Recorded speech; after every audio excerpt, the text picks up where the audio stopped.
I know some of you all are tired of me doing videos about Atlanta, and that's fine. This channel may not be for you.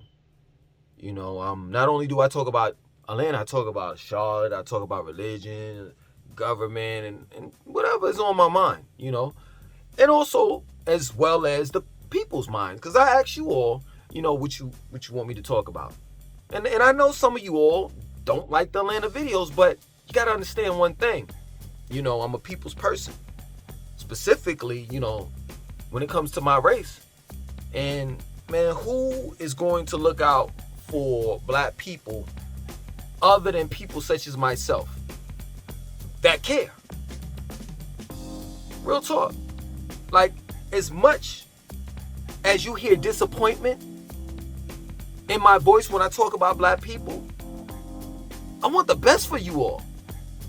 I mean, for the ones that's looking at this channel, that's looking at this video, I want the best for you all. And I'm telling you, as a black man, I went down to Atlanta thinking that I was going to get the red carpet treatment, and I didn't. Some may say, well, you're just butthurt because you didn't get things didn't go the way that you wanted to go while you were living in Atlanta. You weren't making the type of money that you wanted to make. You weren't living the dreams that you wanted to live out in Atlanta. So why would you ruin it for everybody else? Yeah, true indeed. It might not work for you.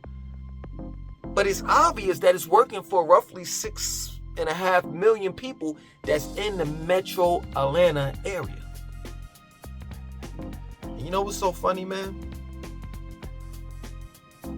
For someone to say something like that, I would have to agree. It didn't work out for me because I just didn't like seeing the pain in the people's eyes. Here, this is how they sell you on it. You know what I'm saying? Atlanta, that is. Here we are, minding our business in, the good old United States of America. You may live in Idaho or Wyoming or Texas or New York or wherever. As a black person, as a minority. In your city or town, things are not going but so great in your city and town. You want, to just live freely. You just want to be black. That's it. You want to be who you were naturally born to be. And then you hear about this city, which is, rightfully so, I'm straight up factually so, is the blackest city in the United States of America. You hear all of these good things about Atlanta. You know what I'm saying? How black people down there being successful, how black people got these big businesses and they're entrepreneurs, and they run the city of Atlanta. They're city officials and the likes. And then you start hearing about the parties and the clubs, and how there's an overabundance of women down there. The ratio is 16 or 20 to every 16 to 20 women, there's one man. You get hype, you go down there. Well, I want to end that. I want the people that's hyping people, black people up, to tell them the truth. Yeah, you could talk about all of the good stuff, all of the goody entertainment stuff, and the sinful things, and some of you all know what y'all are into, that nasty, freaky stuff. You could talk about that stuff, but don't fail to mention or leave out the violence and what you all tend to do. Don't fail to leave out that Atlanta is not safe. It's not a safe place to live. Don't fail to leave out like the public school system is horrible down there. I mean, I can go on. But then also, most times when people talk about Atlanta, they definitely fail to leave out the history of Atlanta. That Atlanta has a dangerous and troubled past.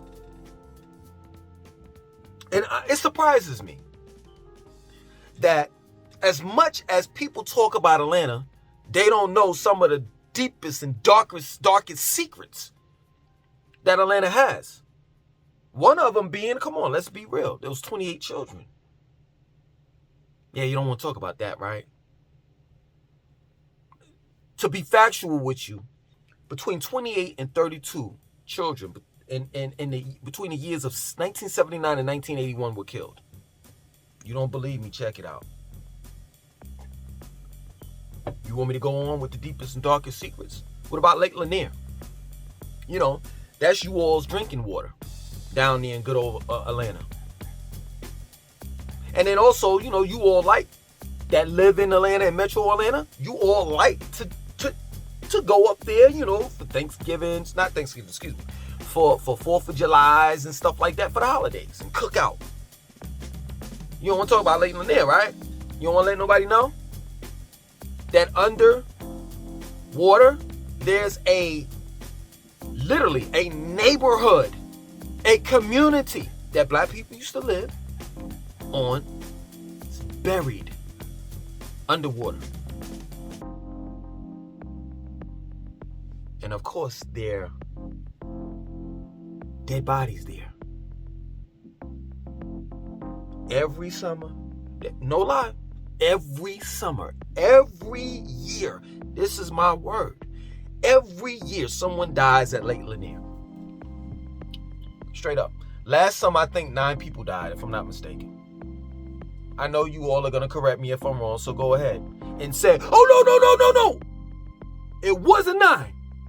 It was 7. Regardless,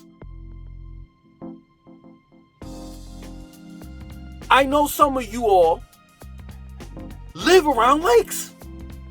How many times, you know, the lake that you visit to in your area, how many times has someone died at your regular local lake? I know here we got 2 lakes. And I've been here, like, you know what I'm saying? Of course, I had my little, you know, exodus. Like, I moved to Atlanta for like 2.5 to 3 years. But overall, I've been here in Charlotte for 9 years. And I can tell you, we have Lake Wiley and Lake Norman. I've never heard of any one of those lakes of someone dying or a black neighborhood being buried under it. Straight up. And I know what you're going to say. You're going to say, well, that's nothing new. You know, you got New York, the place that you were born in. You know, you got Seneca Village, you know, and now it's Central Park. But let me get you to understand this. This is the reason why I'm on Atlanta's neck like that. New York is not saying that they're the black Mecca. New York is not saying that, you know what, black people, all you black people, you could come to my city and you'll be all right. You'll be protected. Even the Grady babies know that Atlanta is not like how it used to be. And that Atlanta has changed. But then also on top of that, some things have definitely remained the same. And when you're living in Atlanta and you're black, and you don't know anything about the history of Atlanta, you know, it's like you're living out a lie. Every day you live in Atlanta thinking that this city was built for blacks. It's not. Black people were, do the research, there were quite a few black people that came to Atlanta, you know, when Atlanta was, you know, slowly but surely building. You know, Atlanta was nothing but a train stop. And it wasn't even called Atlanta originally. You know what I'm saying? So around that time when they were slowly but surely building the city up, there were some blacks that were slaves. The majority of blacks that migrated to Atlanta were slaves. There were some free men, but the majority of black people were slaves. Yeah, I'm slowly but surely tearing down your so-called black city. Or should I say tearing down the lies? Freaknik, originally, it was for college students. You want to know why Freaknik got dismantled. I'm going to tell you, this is real. This is the truth. Because your moms, this generation right now, your mothers and fathers were out there wilding. Originally, Freaknik was supposed to be meant for college students, for the surrounding colleges in Atlanta. And then eventually, other colleges outside of the state of Georgia were invited in. It was not originally meant for people that didn't go to college, but guess what? Of course, people from everywhere heard about this celebration, and they forgot that it was some college thing, and it was just a whole all-out freak week. And Freaknik is named after a dance. Picnic, freak, the dance, Nick, Freaknik has nothing to do with some of you horny asses that be thinking it's some other shit. But the reason why Freaknik got closed down, because women, your moms and your fathers were in the middle of the street.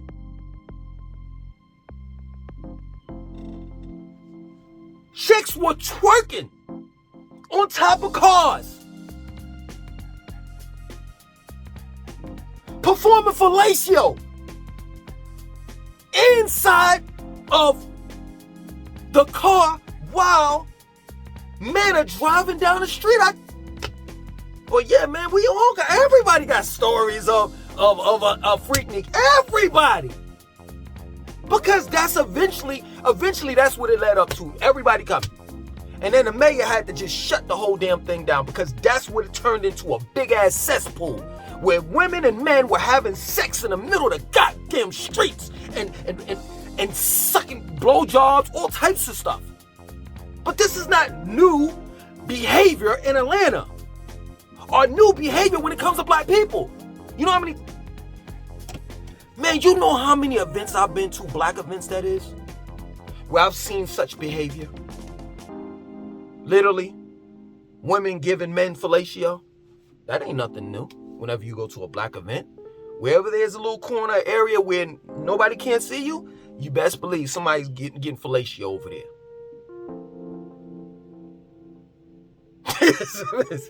No, it's because you got me on that. I'm trying to be serious, but you know I participated.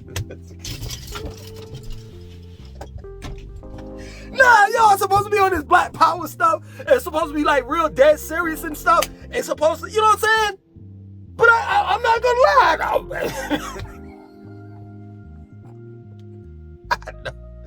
I know about Atlanta and Beach Week and all that stuff, because I have participated in it too. Oh, snap. Nah, seriously. I gotta call my card on this. I gotta pull my card on this. Seriously. No, this is my word. Yo, you have children and you have little girls. You start thinking like,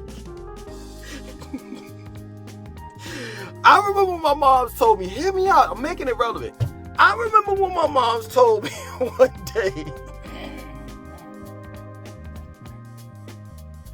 instead of you screwing someone else's daughter, you gonna have daughters eventually. And your daughter's gonna get screwed by somebody else. And then you will be pissed off. And that's where I'm at right now. That's where I'm at. To be totally real with you, man, I just don't like the society that my children have to look forward to. And to answer your question, would I allow my daughters to date someone such as myself? Hell no.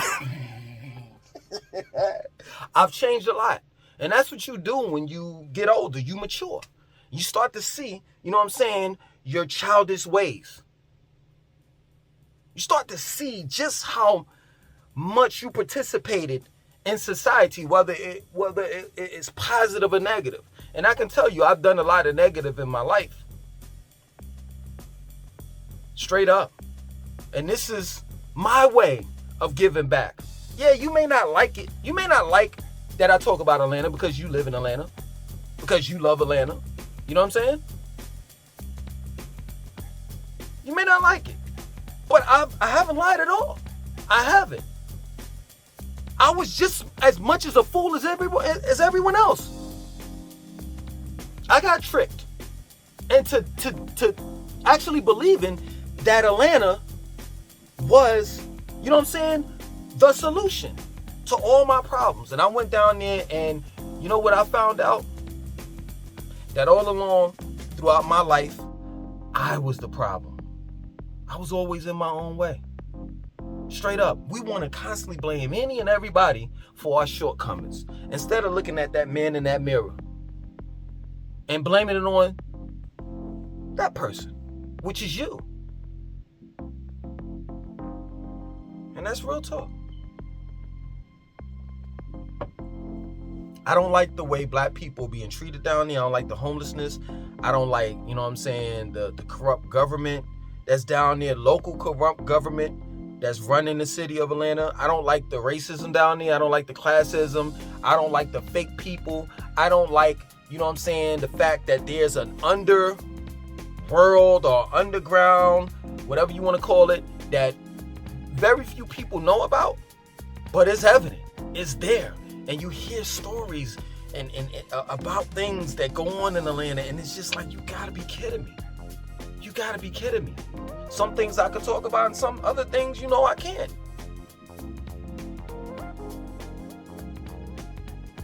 But it's just, it is what it is, you know. Black people, I'm gonna say this over and over again. Black people, when you listen to black people and they talk about Atlanta, you would think that it was Wakanda. You would think it was Wakanda forever. Straight up. Like, and then I'm gonna end it. I just caught a goddamn epiphany. I just caught an epiphany. You know what? Black people, so a couple of years ago, black people was on this thing about they not from Africa, they from America. So you don't call me an African American, I'm just an American. So now I get it. Now I get it. I get it. So Atlanta is your version of Africa now. So you ain't gotta go to Africa. You know, back in the days, years ago, like in the 90s, we would say that, yo, man, I'm going back to Africa, go back to the motherland, the way we, you know, so we could be treated right, and this and that, so forth. When today's gossip is, man, later for that, you know, I'm gonna move to Atlanta. 3 men, while I was living in Atlanta, not making this up, 3 police officers ran in a 90-year-old's house and shot and killed him. And they had the wrong address. I can go on with these stories. And I know you're going to be like, man, I can go on stories with my community and where I live in my city and my state. I get what you're saying. But guess what? At the end of the day, let's just say your city is Jacksonville, Florida.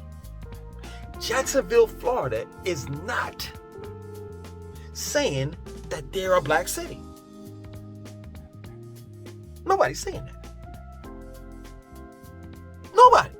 Nobody's saying, come to Jacksonville, Florida, where all your dreams can come true, even the ghetto ones. Because I know some of you all, I failed to mention this, and I'm going to mention it. Some of you all are looking for a record deal, and that's just real. You're looking for a record deal. You want to be a rapper, you want to be a singer, you want to be a dancer. You just overall want to be in an entertainment system. Entertainment world.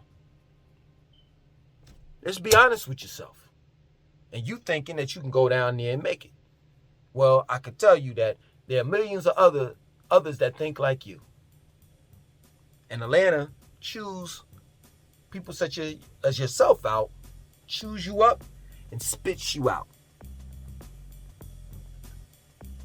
So yeah, go ahead and live out your ghetto dreams. one thing I know about Atlanta. It's definitely not Black Hollywood. It's definitely not the Black Mecca. Just because a handful of people are doing good, as usual, a handful of blacks are doing good. A handful of blacks are, have businesses and different things like that. Well, let's talk about the vast majority of black people that's down here. Because, last time I was living in Atlanta and I was on Highway 85, matter of fact, I was about to get on Highway 85.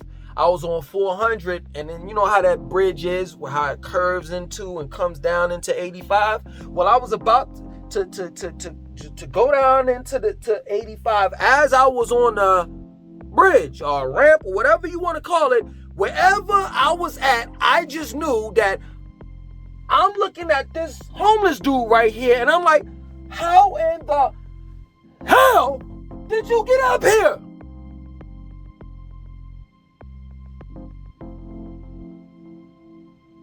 If you all didn't know, the homeless people in Atlanta are part of the Marvel Universe. The MCU. Because I swear to God, this is my word. The only way this dude got up on that ramp or bridge or whatever it was, he had to climb up there like as if he had little spider things on his fingers, like as if he was Spider-Man. So the vast majority of black people are not doing good. So whenever you see, when you go down there, whenever you see, black people, and they got the Benzes and this and that and that. Well, first and foremost, all of this stuff is rented, right? You can rent everything. You can rent clothes, you can rent cars, everything.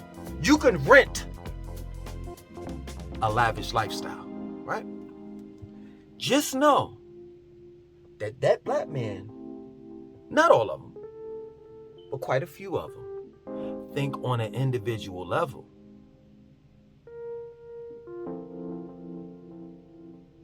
And I think more so on as a collective. So if we're not doing good, that means if there's someone left out, we're not doing good. In Atlanta, if it's 30,000 black people walked up in the game, and it's 3 black people that's able to have brunch at Maggiano's in Buckhead, they won't be thinking about those 30,000 black people that's messed up in the game. It's that plain and simple. Because they don't think as a collective. They think as most black people do nowadays. This is the reason why. This is the main reason why we can't get it together. This is the main reason why we're disunified. Because we think on an individual level.